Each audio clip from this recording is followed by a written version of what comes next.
Welcome, dear professors and colleagues, and thank you for joining us today in this session.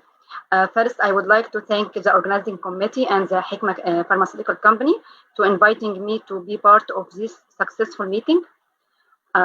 Today, I have a great honor to welcome a super and amazing speaker, Professor Dr. Lubna Azz Al-Arab, Professor of Clinical Oncology at Shams University, and she will talk about the role of Erlotinib in the non-small cell lung cancer with patients have positive HBR mutation. Discussion and question will be at the end of the session. Please, Dr. Lubna, start. Okay. Thank you, Dr. Shireen, for your kind introduction.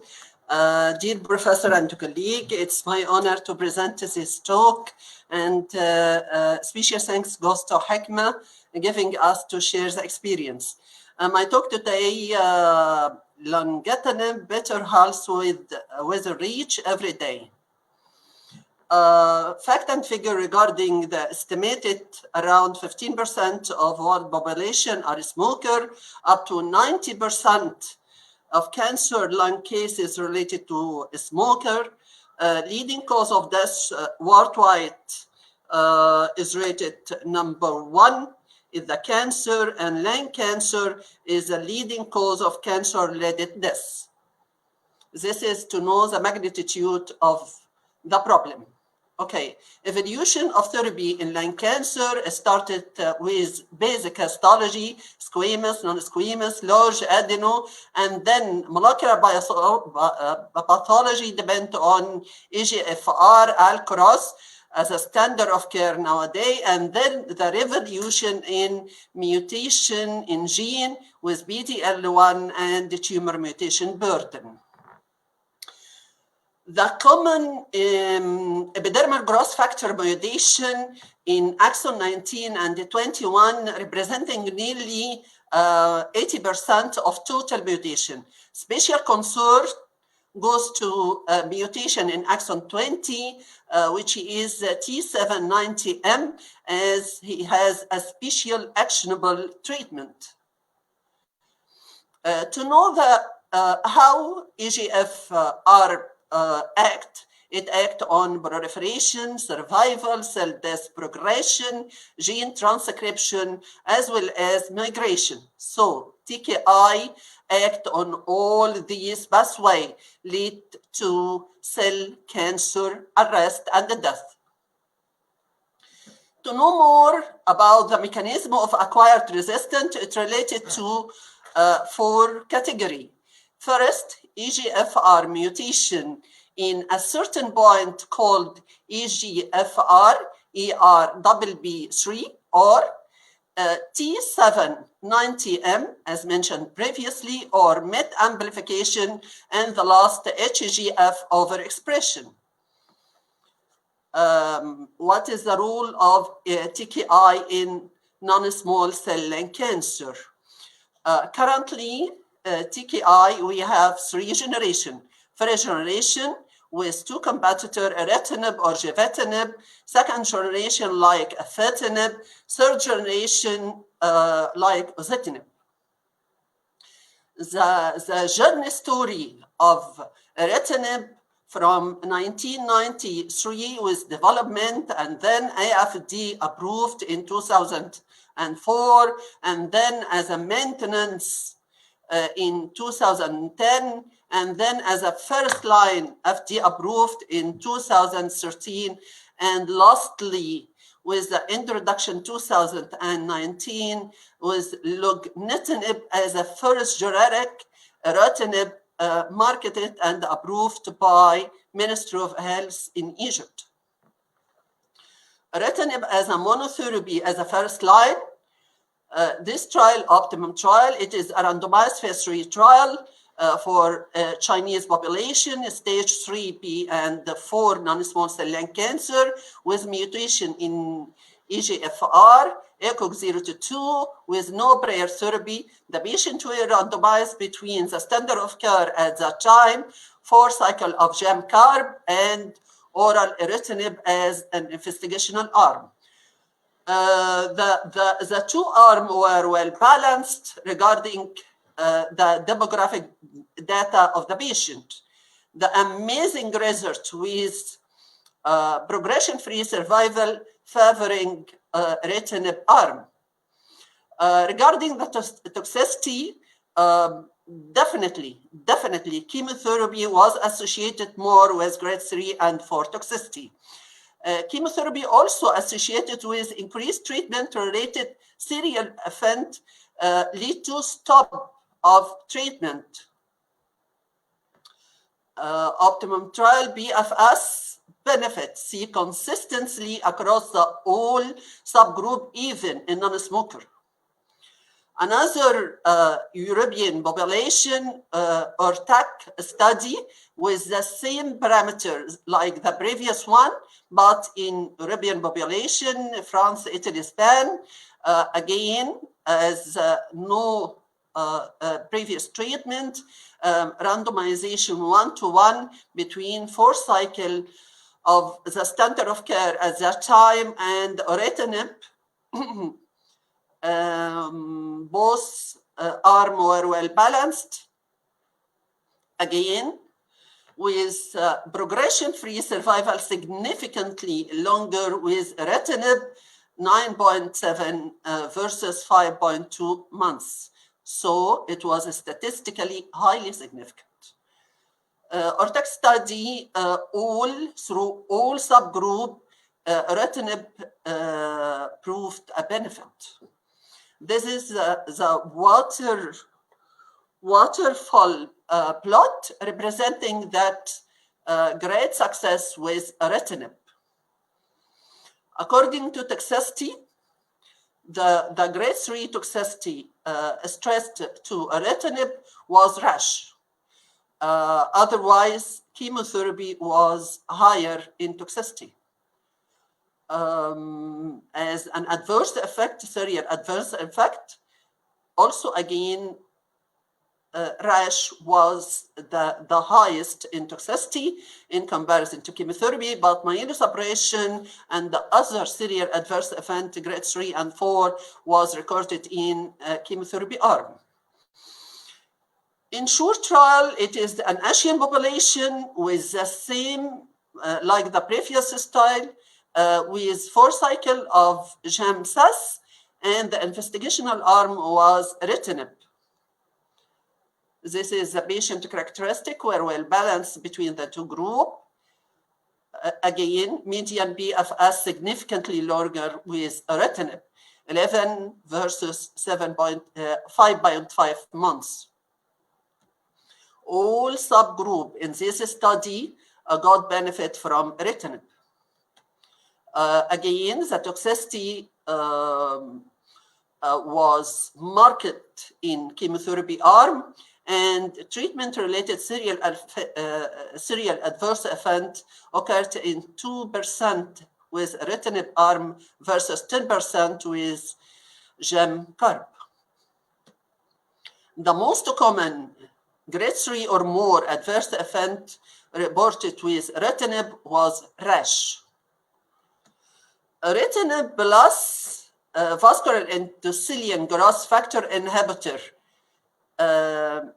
If this combination add benefit to erlotinib, NEG 026 study answers this question. It is phase 3 randomized Japanese population with stage 3 and 4 EGF mutated with no prior therapy. Patient with CNS metastasis was allowed for this study. Okay, this is well balanced between the two arms. As we see numerically, there is a slight high response, but didn't translate it to survival benefit. Median BFS was significantly longer, and BFS favored BIVA group along the group, although it was not statistically significant. Again, the subgroup analysis of EGF genomic appreciation type suggests that median BFS was longer with certain mutation, which is 85-8 ARG mutation in erlotinib. So you can use this combination in this type of mutation to get the most benefit with this combination. This is toxicity. Of course, there is added toxicity of vascular endothelium growth factor, like hypertension, like proteinuria, and diarrhea. Another study with the same, but with other type of vascular endothelium growth factor inhibitor, ramucirumab, in addition to erlotinib, were randomized in the other arm, single agent erlotinib. This is translated into a survival benefit. Erlotinib as a maintenance, which is another issue proved in many trials. SATURN trial, it is a phase 3 chemo-naive advanced non-small cell lung cancer, the number exceeding 1,900 patients. Those patients had received 4 cycles of first-line platinum-based, whatever, taxane or gemcitabine, and then randomized to erlotinib or placebo. This is the baseline characteristic of the two groups. They were well balanced and matched. The median PFS favored maintenance therapy with erlotinib compared with placebo. The gap is so clear in EGF receptor mutated positive patient. Median overall survival was significantly in favor erlotinib maintenance. As a toxicity, yes, skin was the main issue should be considered. Erlotinib as a monotherapy as a second-line treatment after chemotherapy. This is a randomized phase 3 trial of erlotinib versus docetaxel as a second line for those patients received previously gemcarb or whatever the protocol, or as a third line in patients with advanced non-small cell lung cancer, docetaxel and erlotinib lung cancer trial, which is called Delta trial and published in GCO. This trial, the result was nearly the same. No difference between docetaxel or erlotinib as a second line, and in progression-free survival, erlotinib succeeded to be better in comparison to chemotherapy. And this reflected to overall survival benefit with erlotinib. Comparison head-to-head between two competitors of first-line EGFR inhibitor, which is erlotinib, gefitinib. This study was conducted on Japanese patients with stage 3 and 4 non-small cell lung cancer with EGF mutation, Eastern Cooperative Oncology Group status from 0 to 2. As you see, the two columns were well matched, exactly the same in overall survival, the same on progression-free survival. So no difference or no inferiority between the two agents. A phase 3 randomized trial of erlotinib versus gefitinib in advanced non-small cell lung cancer. It revealed the same pattern of toxicity. Another study, phase 3, comparing erlotinib together with gefitinib, WGOG, a well-balanced 2-arm, exactly the same regarding progression-free survival and overall survival, and the same pattern of toxicity. A very important issue related to cerebrospinal fluid concentration of gefitinib and erlotinib, especially with non-small cell lung cancer, as we know, high incidence of CNS metastasis and cerebral and leptomeningeal infiltration. This is a trial on Japanese patient, and the CSF concentration of each drug was calculated through chromatography and revealed that erlotinib was higher in its concentration compared to gefitinib. So, in a retrospective study on South Korean patient with non-small cell lung cancer and leptomeningeal treated with EGFR, proved that 9 patients with exon 21 point mutation, 8 patients with exon 19 deletion, patients treated with erlotinib showed better cytological conversion rate of leptomeningeal concentration compared to gefitinib. So, erlotinib acts better with CNS mets. Pulsatile erlotinib. Pulsatile erlotinib means high dose in a longer duration.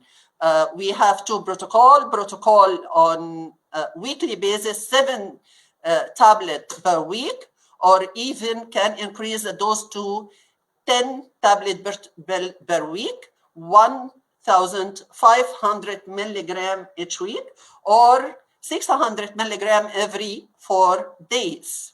This pulsatile specifically has a special benefit in leptomeningeal infiltration and CNS infiltration. This is proved in many trials as illustrated in this diagram. Erlotinib in 2020 guideline. This is just published a few days ago in ESMO and illustrated that all patients with a stage 4 lung cancer with epidermal growth factor mutation, whatever the performance status, it is the first time for patients with performance 3 and 4 to receive active treatment in cancer, this medication, okay? It take category 1 evidence. And then on progression, if the patient progressed with oligomets, treat with local treatment, whatever frequency, even surgery or radiotherapy. If the patient with systemic progression, you have to test T790M mutation. As mentioned previously, this mutation has actionable treatment with osimertinib. In NCCN guidelines, the last version, you have to test in lung cancer for mutation of epidermal growth factor if it is muted. So category 1 evidence is first, second, or even third generation of epidermal growth factor inhibitor. Erlotinib dosing and administration, it is present in tablet 150 milligram concentration. This medication should be received on empty stomach at least 1 hour before or 2 hours before ingested food. Treatment should continue till disease progression or unacceptable toxicity. Avoid exposure to sunlight as it increases skin toxicity. And you have to use sun protector. Okay. A very important issue, and this is, I consider it the most important slide in my presentation, which is drug interaction. Hepatic cytochrome, we have inducer cytochrome and inhibitor cytochrome. In inducer cytochrome, it induces less efficacy as it clears the medication from the liver, from the plasma. Inhibitor lead to increase the toxicity as it traps the drug. So concomitant treatment with this type of agent should be avoided as much as you can. And I prepared some of daily use medication of inducer and inhibitor of cytochrome. Please take care. the patient with lung cancer, with CNS metastasis, always receiving anticonvulsion measure. As you see, you have a cytochrome inducer, so you interact with the drug. Cigarette smoking increase retinal clearance. So you have to mention to your patient that a smoker will decrease the efficacy of this medication. Be sharp, please, as up to 60% reduction in efficacy with Erlotinib with smoking.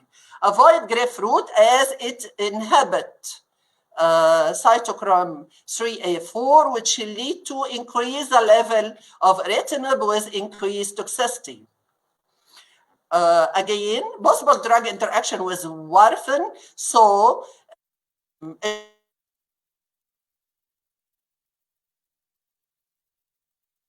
check INR is also with H2 antagonist. No patient with cancer doesn't receive counter lock. So instruct your patient to take it 10 hours before or 2 hours after Erlotinib. Antacid should be taken at least 4 hours before or 2 hours after Erlotinib. Skin toxicity, diarrhea, fatigue is the most common toxicity of Lungitinib. So you have to inform your patient, and there is some precaution related to sun protector, never to expose to sun for a long duration. This is a grade 3 skin toxicity, and this is illustrating interstitial lung disease with Erlotinib. It happened in a very rare situation, but it happened. Lungitinib toxicity, how to deal if rash level 1 and 2 toxicity or grade 1 and 2, nothing, just symptomatic treatment with topical hydrocortisone and stop anything containing alcohol. If turn 3, interrupt for 7 to 2 weeks, 7 days to 2 weeks, till improvement and continue your medication. Grade 4, dose interruption. If not responded, you have to stop it. According to diarrhea, the same. 1 and 2, nothing. 3, interrupt. But if the patient responds within 24 hours, okay, I can resume the medication. But if not, take in your consideration to discontinue the drug. Starting dose of reduction, first dose is 50 milligram reduction. How to apply this in daily practice? We have one concentration in the market, so instruct your patient to take day after day 1 tablet. Level 2 reduction is 50 milligram daily, so 1 tablet every 3 days. When to withhold Lungitinib during diagnostic evaluation for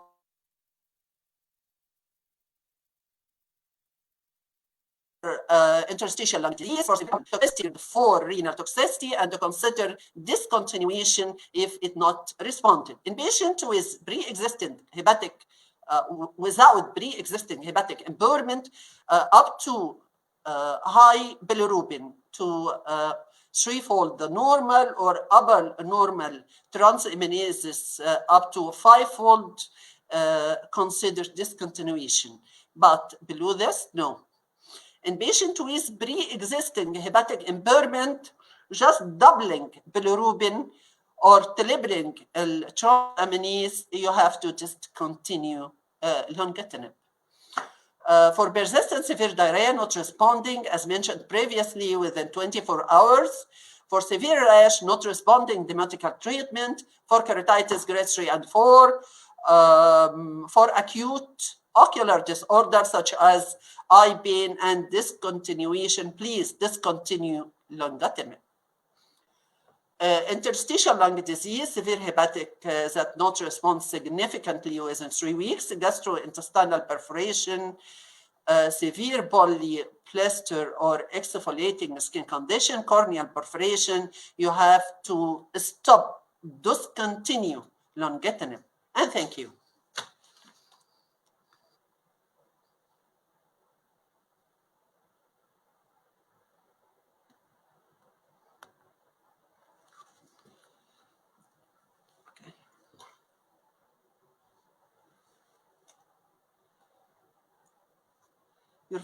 Your voice. Dr. Shireen, please unmute. Here. Thank you, Professor Robna, for your comprehensive presentation. And now time for a question. I think until now, no question due to informative presentation. But based upon your experience in the Egyptian patient, I want to ask you, what do you prefer? If you begin chemotherapy before the result of the mutation appear, and then the result appear with patient have mutation, you will continue the same protocol of chemotherapy or interrupt and go for the tyrosine kinase inhibitor? And if you go to the tyrosine kinase inhibitor, what you prefer to begin with, first or second generation, or go directly to the third generation? Very intelligent question. In our daily practice, many factors, Shireen, will judge the answer of this question. First, how old, how the performance of the patient, how the tolerability of chemotherapy, how the response to chemotherapy, okay? Now, EGFR mutation take just days. It is within 10 days the result will be. So, if after the first dose of chemotherapy, you discover that the tolerability of your patient is not good, bad performance deteriorated with chemotherapy, so please let us to shift for EGFR inhibitor. Regarding the first, the second, the third, if the patient proceeded for genomic alteration assessment and you see the mutation of T790M, proceed for the third generation. This is a cost-benefit strategy. If not, please pass to Erlotinib, Gefitinib, first line as first generation, as all are by the guideline has the same level of evidence. Thank you, Dr. Robna. Okay.